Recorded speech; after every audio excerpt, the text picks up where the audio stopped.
Hello and welcome back. आज के यह वीडियो लेक्चर बीए पार्ट 3 की छात्राओं के लिए है। आज हम लोग पेपर 6 के अंतर्गत एजुकेशनल साइकोलॉजी में जो चैप्टर है education of children with special needs, जिसमें हम लोगों को फिजिकली हैंडीकैप्ड, डल, गिफ्टेड, बैकवर्ड चिल्ड्रन के एजुकेशन और एडजस्टमेंट के बारे में पढ़ना है। इस चैप्टर की शुरुआत हम लोगों ने पिछले लेक्चर में किया था और उसमें हम लोगों ने देखा था कि चिल्ड्रन विथ स्पेशल नीड्स हैं कौन कौन से, ऐसे कौन से बच्चे हैं जिनकी आवश्यकताएं विशिष्ट हैं या स्पेशल अटेंशन की ज़रूरत पड़ती है।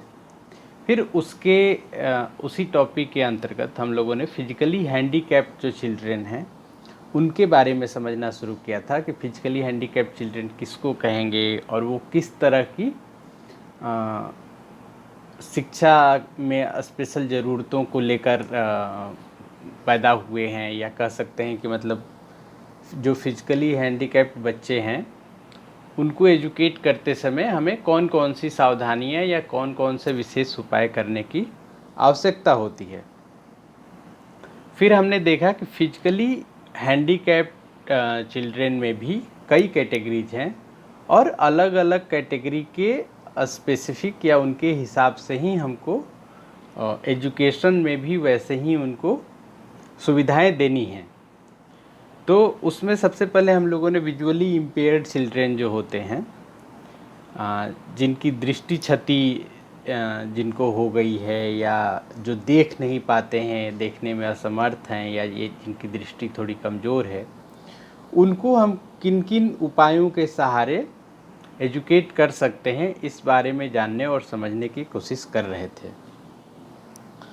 तो पहली बात तो यह ध्यान रखने की है कि जब हम विजुअली इम्पेयर्ड चिल्ड्रन की बात कर रहे हैं तो इसमें दो कैटेगरीज हैं, यानी विजुअली इम्पेयर्ड चिल्ड्रन को भी दो वर्गों में बांटा जा सकता है। पहला है कि पूरी तरह से अंधे बालक, यानी ऐसे बालक जो बिल्कुल ही देख नहीं पा रहे हैं या जिनकी दृष्टि बिल्कुल कम है। और ऐसा क्यों हो सकता है? किसी बीमारी या दुर्घटना के शिकार होने से उनकी पूर्ण अंधापन उनमें आ सकता है। कई बच्चे होंगे जो कि जन्म से ही पूर्ण अंधे होंगे। और दूसरा जो वर्ग है वह है निम्न दृष्टि वाले बालक, लो विजन चिल्ड्रन। इसका क्या मतलब है? तो लो विजन वाले चिल्ड्रन वैसे बालक हैं जो कि आंशिक रूप से देख पाते हैं तथा उन्हें सामान्य पुस्तकों से पढ़ाया लिखाया जा सकता है। उनको ज़रूरत होगी उनकी विजन को सुधार करने वाले उपायों की। अब आते हैं कि क्या सभी तरह के जो पूर्ण अंधे या कम विजन वाले निम्न दृष्टि वाले बालक हैं उनकी कोग्निटिव एबिलिटीज या सीखने समझने की क्षमता में भी सामान्य बालकों से कोई भेद होता है क्या? तो हम लोगों को इस सवाल को एड्रेस करना चाहिए कि क्या जो सामान्य धारणा होती है, हम ऐसा इस भ्रम में पड़ सकते हैं कि जिन बच्चों के पास दृष्टि क्षमता नहीं है, वह देख नहीं पाते हैं, तो उनके सीखने समझने की क्षमता भी हो सकता है कि सामान्य बच्चों से कम हो, परंतु यह वास्तविकता नहीं है। ऐसा पाया गया है कि जो बच्चे देखने में असमर्थ होते हैं उनकी संज्ञानात्मक क्षमता, सीखने समझने स्मरण करने की क्षमता, समस्याओं का समाधान ढूंढने की क्षमता सामान्य बच्चों की भांति ही होता है।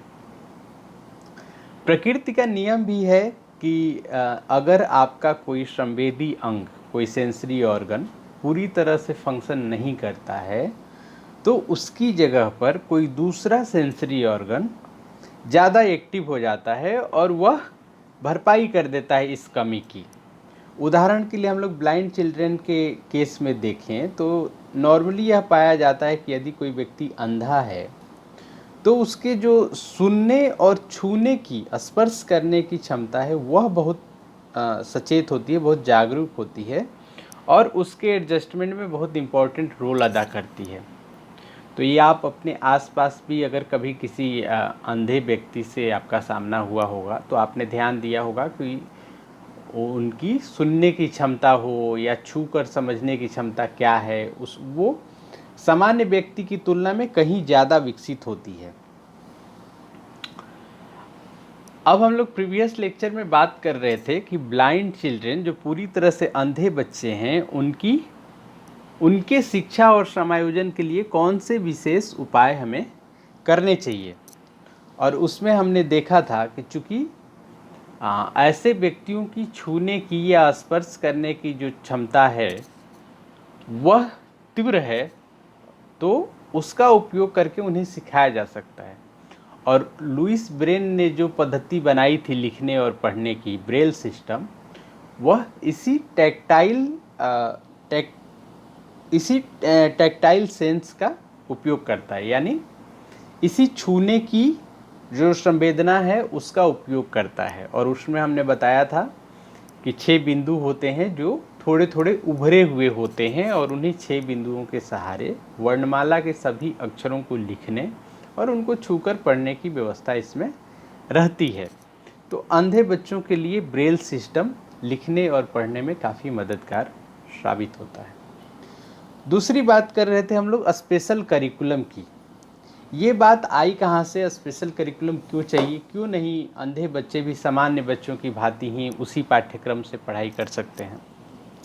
तो इसमें हम लोगों को जो सबसे ज़रूरी बात है जिस पर ध्यान देना चाहिए वो यह है कि सामान्य बच्चों में जब हम उनको कोई करिकुलम पढ़ाते हैं तो करिकुलम में जो पाठ्यक्रम में जो चीज़ें हैं वो तो उन्हें सीखनी ही होती हैं, बट उनके आम जीवन के जो कौशल हैं, जैसे चलना या बोलना या स्पेशल ट्रेनिंग है। स्पेशल ट्रेनिंग होता है स्थानिक प्रशिक्षण, या जैसे 2 चीज़ों में कितनी दूरी है इस बात का अंदाज़ा कैसे लगाते हैं हम, तो चूँकि हमारे पास दृष्टि है तो हम देख कर बता पा रहे हैं। लेकिन यही कोई अंधा बच्चा हो तो उसको ये चीज़ सिखानी पड़ेगी कि आप किस तरह से अंदाज़ा लगाएंगे कि 2 चीज़ों में कितनी दूरी है। आपको स्वतंत्र रूप से चलना है, यहाँ से कहीं तक जाना है, तो इन सब चीज़ों की ट्रेनिंग भी अवश्यंभावी हो जाती है। और यही वजह है कि अंधे बच्चों को सामान्य पाठ्यक्रम के साथ साथ कुछ विशिष्ट जीवन कौशलों को सिखाने वाले पाठ्यक्रम भी हमको उनके करिकुलम में शामिल करने पड़ते हैं। जो एक कंसेप्ट है इंटीग्रेटेड एजुकेशन का। इंटीग्रेटेड का मतलब होता है एकीकृत। तो इंटीग्रेटेड एजुकेशन हो गया एकीकृत शिक्षा। और इसमें क्या करते हैं हम कि जितने भी तरह के स्पेशल व्यवस्था की ज़रूरत है किसी खास शारीरिक दोष से ग्रस्त बच्चे को शिक्षित करने में, उसको हम इंटीग्रेट कर देते हैं।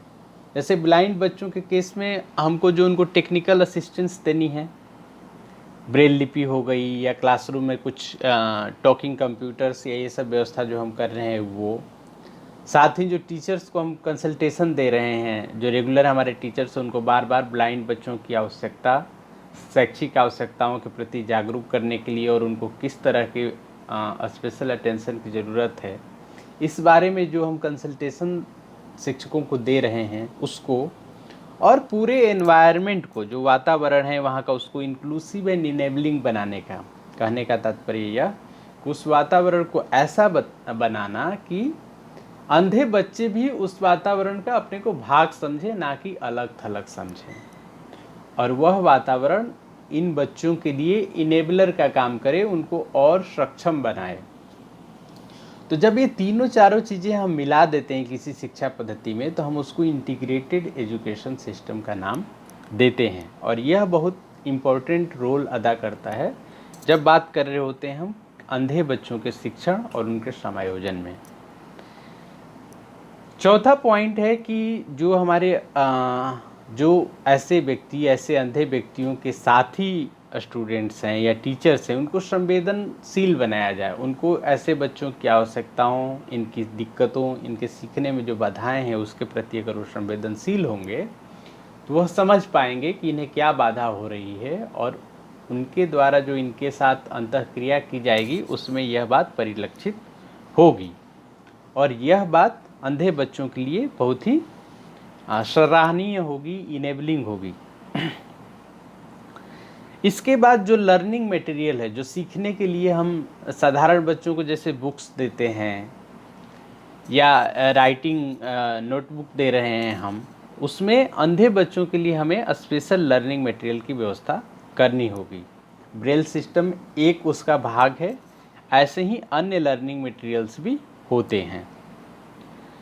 समय समय पर स्पेशल एजुकेटर्स यानी कि ऐसे लोगों, ऐसे प्रोफेशनल व्यक्तियों की मदद भी लेनी होगी जो कि अंधे बच्चों के लिए विशेषीकृत हैं, उनको पढ़ाने में, उनको सिखाने में स्पेसिकृत है, उनका स्पेशलाइजेशन है वो, तो उनकी मदद भी लेनी चाहिए। जो क्लासरूम हैं उनको रिसोर्सफुल बनाना, उनमें ऐसे संसाधनों को लगाना जो कि ऐसे बच्चों के शिक्षण में मदद कर सकें। शिक्षकों का प्रशिक्षण, चूँकि ज़्यादातर जो शिक्षक हैं वो रेगुलर क्लासरूम में ही पढ़ाते हैं और उन्हीं को यह जिम्मेदारी रहती है कि अंधे बच्चों की भी मदद करें, तो अगर हम लोग उनको प्रशिक्षित करते हैं सही तरीके से तो उन शिक्षकों से भी अंधे बच्चों को पढ़ाने का कार्य किया जा सकता है। और एक जो लास्ट उपाय है वह है कि अंधे बच्चों के लिए हम अलग स्कूल बनाएं, अलग रेजिडेंशियल स्कूल, जहाँ पे कि सब कुछ उनके लायक बना हुआ हो। अब आते हैं हम लोग निम्न दृष्टि वाले बालकों के शिक्षा और समायोजन पर। तो जैसा कि हमने पहले ही कहा कि जो निम्न दृष्टि वाले बालक हैं वो आंशिक रूप से देख पाते हैं और संभव है कि उन्हें सामान्य पाठ्य पुस्तकों से ही पढ़ाया और लिखाया जा सके, परंतु उनकी अलग अलग समस्याएं होती हैं। जैसे कि कुछ बच्चे जिनको कि लो विजन है तो वो सामान्य बुक का जो प्रिंट है उसको ना पढ़ पाएंगे, तो उस दशा में हम लोगों को क्या करना होगा कि किसी बुक का प्रिंट बड़ा कर देने से, बड़े अक्षरों में अगर कोई बुक होगी तो वो पढ़ पाएंगे, या हम बच्चों को मैग्नीफाइंग ग्लास दे सकते हैं, बड़ा करने वाला जो ग्लास है उसको दे सकते हैं। तो एक एक करके देख लेते हैं कि हमें ऐसे बच्चों के शिक्षा और समायोजन के लिए क्या क्या उपाय करने होते हैं। सबसे पहले तो हमें इन्हें, चूंकि इनकी दृष्टि निम्न होती है, कम होती है, तो उन्हें लो विजन एड्स देने होंगे। एड्स क्या होते हैं लो विजन एड्स? जैसे कि ऑप्टिकल ग्लास हो सकता है, ऑप्टिकल एड्स। किसी को हो सकता है कि सिर्फ चश्मा दे देने से या स्पेक्स दे देने से ही उसकी विजन सुधर जाए, या किसी को मैग्नीफाइंग ग्लास की ज़रूरत पड़ सकती है, जो आवर्धक ग्लास होते हैं उनके माध्यम, उनसे हम छोटे अक्षरों को भी बड़ा कर लेते हैं और उससे पढ़ते हैं, तो ऐसे बच्चों को ज़रूरत हो सकती है।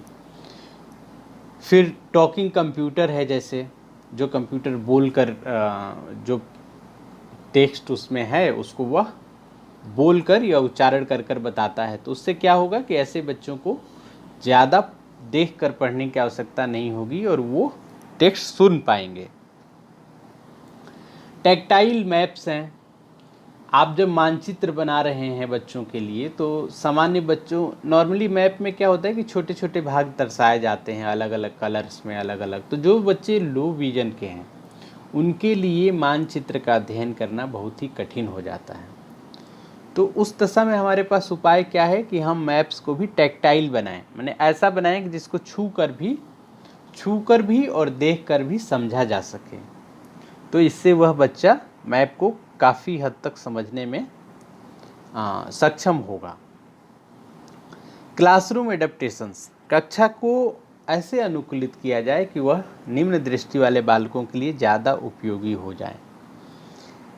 कहने का मतलब ये कि जैसे डेस्क है, क्लासरूम्स में डेस्क लगे हैं, तो उनकी हाइट कम या ज़्यादा करने लायक होनी चाहिए, ताकि बच्चे, क्योंकि इनकी विजन कम है, तो अगर पास में लाकर पढ़ेंगे तो शायद पढ़ पाएँ, तो उसके लिए डेस्क के टॉप को ऊपर करने की ज़रूरत पड़ सकती है।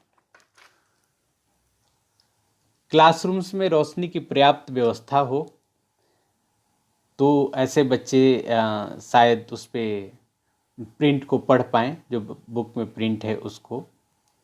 ब्लैक बोर्ड्स ऐसे होने चाहिए जिन पे आसानी से निम्न दृष्टि वाले बच्चे भी शिक्षक के द्वारा दी जाने वाली जो शिक्षा है उसको ग्रहण कर सकें। लर्निंग मटेरियल्स भी कुछ विशेष तरह के होने चाहिए, जैसे कि हम मानचित्र के केस में बता रहे थे कि अगर टैक्टाइल कर देंगे, छू कर समझने वाली कर देंगे तो ऐसे बच्चों को समझने में ज़्यादा आसानी होगी। वैसे ही लिखने के लिए जो हम पेन या पेंसिल दे रहे हैं वो भी थोड़ी डार्क होनी चाहिए, थोड़ी मोटी चलने वाली होनी चाहिए, ताकि वो आसानी से उस चीज़ को ऑपरेट कर सकें। साथ ही सफ़ेद कागज़ की जगह अगर पीले रंग की कागज़ पर काले स्याही से लिखने की आदत डालेंगे ऐसे बच्चे, तो उनको ज़्यादा स्पष्टता से दिखाई पड़ेगा। इस तरह के एकीकृत शिक्षा व्यवस्था द्वारा, चाहे वो पूर्ण अंधे बच्चे हों या कम दृष्टि वाले बच्चे हों, उनके शिक्षा और समायोजन में हमारी शिक्षा पद्धति कारगर साबित हो सकती है। आज के वीडियो लेक्चर में इतना ही। Thank you.